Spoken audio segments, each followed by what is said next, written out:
নমস্কার বন্ধুরা, আজ 14ই ডিসেম্বর কৃষক বন্ধু প্রকল্পের রবি কিস্তির টাকা আজকের দিনে বেশ কিছু কৃষকের ব্যাংক অ্যাকাউন্টে ঢুকে গেল। তার তথ্য প্রমাণ আজকের এই ভিডিওতে সরাসরি আপনাদের আমি দেখিয়ে দেবো এবং সেই সঙ্গে আপনাদের কোন কোন জেলার কোন কোন ব্লকের কৃষকেরা টাকা পেলেন সেটাও জানিয়ে দেবো। আর সবচেয়ে মজার ব্যাপার, আজকের ভিডিওতে দেওয়া তথ্যগুলো যা আপনাদের কাছ থেকে পেয়েছি তার থেকে দেখা গেছে একটি জেলাতে কিন্তু বেশি পরিমাণে টাকা ঢুকেছে আজকে কৃষক বন্ধুর টাকা। কোন সেই জেলা সেই সম্পর্কেও আপনি জানতে পারবেন ভিডিওর মাধ্যমে। তাই দেরি না করে সরাসরি চলুন আজকের এই ভিডিওতে আমরা তথ্যগুলো এবং প্রমাণগুলো দেখে নেই।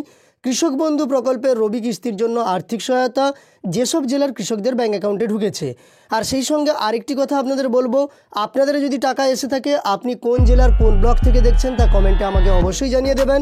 আর এই চ্যানেলে এই ধরনের নতুন নতুন আপডেট পাওয়ার জন্য চ্যানেলটিকে সাবস্ক্রাইব করে পাশে থাকা নোটিফিকেশন বেল আইকনটা অল করে রাখতে ভুলবেন না। তো প্রথমেই দেখুন, গোলাম রসুল বাবু, ওনার দেওয়া তথ্য অনুযায়ী উনি কিন্তু বীরভূম থেকে আমাকে সমস্ত তথ্য দিয়ে পাঠিয়েছেন। ওনার দেওয়া তথ্য অনুযায়ী কৃষক বন্ধু প্রকল্পের রবি কিস্তির জন্য 4,550 টাকা এই কৃষকের ব্যাংক অ্যাকাউন্টে 14/12/2023 অর্থাৎ আজকের দিনেই ক্রেডিট হয়েছে। সময়টা দেখতে পাচ্ছেন 2:26:14 এবং সেই সঙ্গে এই কৃষক যে কৃষক বন্ধুর টাকা পেয়েছেন তার প্রমাণও আপনি দেখতে পাচ্ছেন। এখানে লেখা আছে GOWBKBR অর্থাৎ গভর্নমেন্ট অফ ওয়েস্ট বেঙ্গল কৃষক বন্ধু রবি শস্যের টাকা কিন্তু এই কৃষক পেয়ে গেছেন আজকের দিনেই। পরের তথ্যটি লক্ষ্য করুন, প্রসেনজিৎ মজুমদার বাবুর পাঠানো। উনি কিন্তু বীরভূমের কীর্ণাহার থেকে আমাকে সমস্ত তথ্য দিয়ে পাঠিয়েছেন। উনি তা লিখেছেন যে কীর্ণাহার বীরভূম থেকে উনি টাকা পেয়েছেন আজকের দিনে। মেসেজও পাঠিয়েছেন, আপনাদের আমি সরাসরি দেখিয়ে দিচ্ছি, আপনারা লক্ষ্য করুন। এই উপভোক্তা 3,900 টাকা ওনার ব্যাংক অ্যাকাউন্টে পেয়েছেন আজকের দিনে 14/12/2023 এবং দেখতে পাচ্ছেন 2:38 এই কৃষকের অ্যাকাউন্টে রবি শস্যের জন্য আর্থিক সহায়তা ক্রেডিট হয়েছে। এরপরই লক্ষ্য করুন, আমির হোসেন বাবুর পাঠানো তথ্য অনুযায়ী উনিও কিন্তু বীরভূমের মুরারি 2 নম্বর ব্লক থেকে আমাকে তথ্য দিয়ে পাঠিয়েছেন। উনার পাঠানো তথ্য অনুযায়ী উনারও SBI ব্যাংকের অ্যাকাউন্টে কৃষক বন্ধু প্রকল্পের 4,250 টাকা ক্রেডিট হয়েছে এবং দেখতে পাচ্ছেন 14/12/2023 অর্থাৎ আজকের দিনে। সেই সঙ্গে আপনি এখানে লক্ষ্য করুন, বিকেল 3:24:54 কিন্তু এই উপভোক্তা টাকা পেয়েছেন।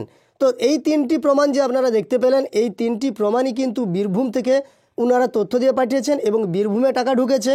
সেই সঙ্গে আরও একটি প্রমাণ আপনাদের আমি দেখাচ্ছি। ইনস্টাগ্রামে পাঠানো তথ্য অনুযায়ী তৌফিক আলম বাবু উনি আমাকে তথ্য দিয়ে পাঠিয়েছেন। উনি কিন্তু বাঁকুড়া ডিস্ট্রিক্টের, উনার আজকেও কৃষক বন্ধু প্রকল্পের টাকা ক্রেডিট হয়েছে, তার মেসেজ উনি আমাকে দিয়ে পাঠিয়েছেন। এখানে আপনারা সরাসরি দেখতে পাচ্ছেন SBI ব্যাংকের অ্যাকাউন্টে 5,000 টাকা ক্রেডিট হয়েছে এবং এই জায়গাতে লক্ষ্য করুন 14/12/2023 অর্থাৎ আজকের দিনে দুপুরে দেখতে পাচ্ছেন 2:33 এই উপভোক্তা কৃষক বন্ধু প্রকল্পের রবি কিস্তির জন্য আর্থিক সহায়তা পেয়ে গেছেন। অর্থাৎ আপনাদের যে তথ্যগুলো দেখালাম তার মধ্যে 3টে তথ্যই কিন্তু বীরভূম থেকে পাওয়া তথ্য এবং একটি বাঁকুড়া জেলা থেকে পাওয়া তথ্য। এই তথ্যের মাধ্যমে আপনারা বুঝতে পারলেন যে কৃষক বন্ধু প্রকল্পের টাকা এইসব উপভোক্তার ব্যাংক অ্যাকাউন্টে ক্রেডিট হয়েছে। যদিও ওনার ইনস্টাগ্রামে নাম আছে তৌফিক আলম, কিন্তু ওনার নাম এখানে লিখেছেন শেখ মোহাম্মদ মাহাসিন, উনি কিন্তু কৃষক বন্ধু প্রকল্পের টাকা পেয়েছেন।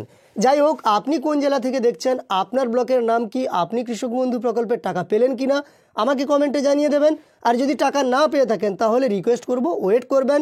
কৃষক বন্ধুর টাকা ধীরে ধীরে প্রতিদিন কিছু কিছু কৃষকের অ্যাকাউন্টে যাবে, তার জন্য আপনাকে অপেক্ষা করতে হবে। প্রতিনিয়ত আমরাও এইভাবে তথ্য দিয়ে আপনাদের সহযোগিতা করব। তো আমার দেওয়া তথ্যগুলো আপনাদের যদি উপকারে এসে থাকে একটি লাইক করে আমাদের উৎসাহিত করবেন। সেই সঙ্গে আরও নতুন নতুন তথ্য পাওয়ার জন্য চ্যানেলের সঙ্গে যুক্ত থাকবেন।